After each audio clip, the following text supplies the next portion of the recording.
and I'm here to help celebrate this week's court rulings and to support my wonderful friends.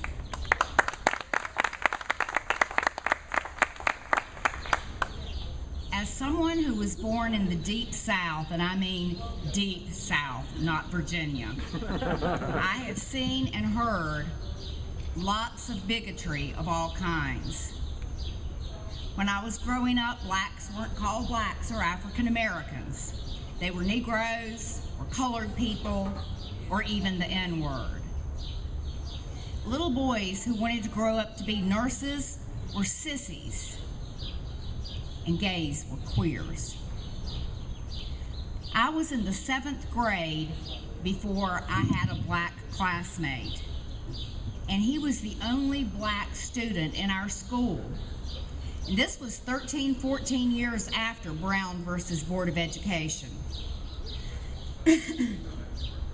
During the time when I would hear the adults around me talk about the civil rights movement, it was not with acceptance and certainly not with praise. It was against the law in southern states for blacks and whites to marry. And yet, slowly but surely, attitudes have changed. Today, we live and work alongside each other and don't think anything about it. And most people look back on those years of Jim Crow with shame and, for younger Americans, disgust and disbelief. As a little girl, my mom always worked, yet most of my friends had stay-at-home moms. When we thought ahead to what we wanted to be when we grew up, our choices were very limited based on gender.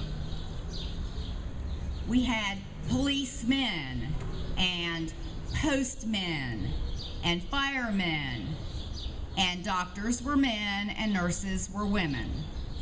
If you were a woman, you could look forward to being a teacher, a nurse, or a secretary. Looking back, all of that just seems ridiculous.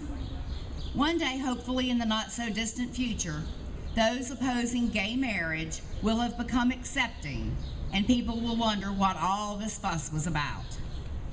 Indeed, the struggle for LGBT rights has been compared to the struggle for civil rights and the struggle for women's rights.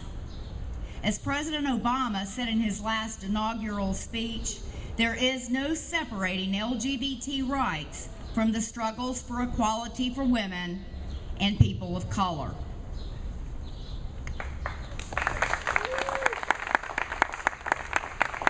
The Supreme Court decision this week, though, was really a mixed bag. While DOMA was found to be unconstitutional, the court ruled that states and not the federal government retained the constitutional right to define marriage. Anne Hathaway recently said, "Love is a human experience and not a political statement." Yet, we must still look to the courts and the legislatures in each state to pass laws to give gay couples the same rights that straight couples have. Since each state will have to answer that question for itself, let's think about that for a while. If you woke up Thursday in San Francisco, you woke up to a huge headline proclaiming double victory. And the San Francisco Chronicle followed that with 12 pages celebrating the Supreme Court ruling. Now, if you happen to be in Alabama and woke up Thursday morning, you saw something quite different. One column in the Tuscaloosa News, a somber one-column headline saying, "Battles ahead on same-sex marriage." There is a stark difference when you look at societal attitudes across the country. In a poll released last month by the Wall Street Journal, 51% of Americans nationwide say they support same-sex marriage. This is up from only 30% who supported that in 2004. We've come a long ways in 10 years. women, young adults, and Democrats tend to be more supportive of gay rights than their counterparts. Non-religious Americans are more supportive than Christians. Among Christians, Catholics are much more supportive than Protestants.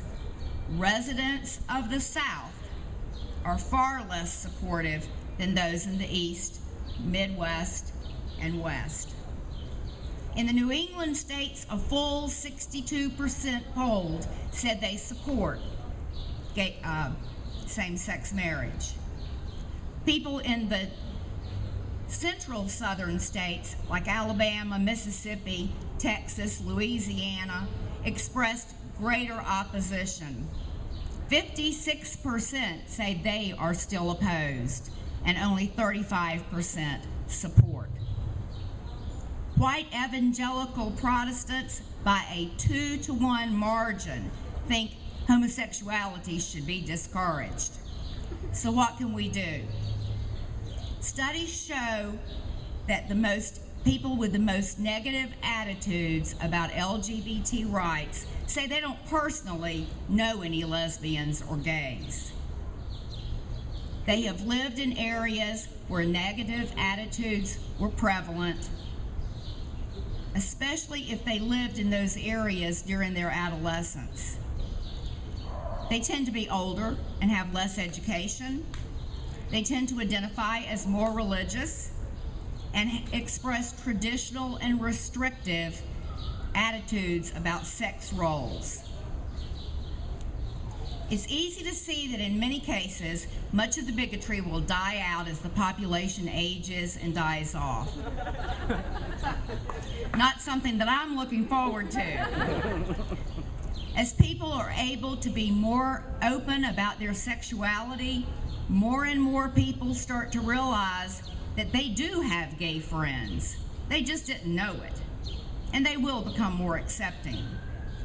We fear what we don't know and what we don't understand. In the meantime, we must focus on getting legislators who will support the rights of the LGBT community. During a presidential election year, people will make a point to get out and vote. But when it comes to state elections, people tend to just stay home. We can't do that. That is why we have so many ultra-conservative, right-wing politicians who are digging in their heels and want to take us back to the 40s or the 50s.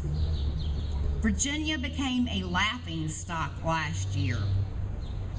If we don't get out to the polls, if we don't get our families and friends out to the polls, we don't have a chance of making progress with women's reproductive health or LGBT rights.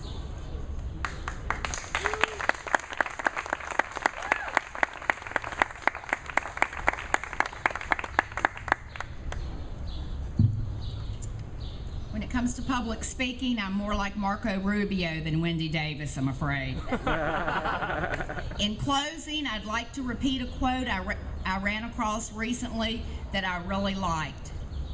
If anybody can find someone to love them and to help them through this difficult thing we call life, I support that in any shape or form. Here's to love.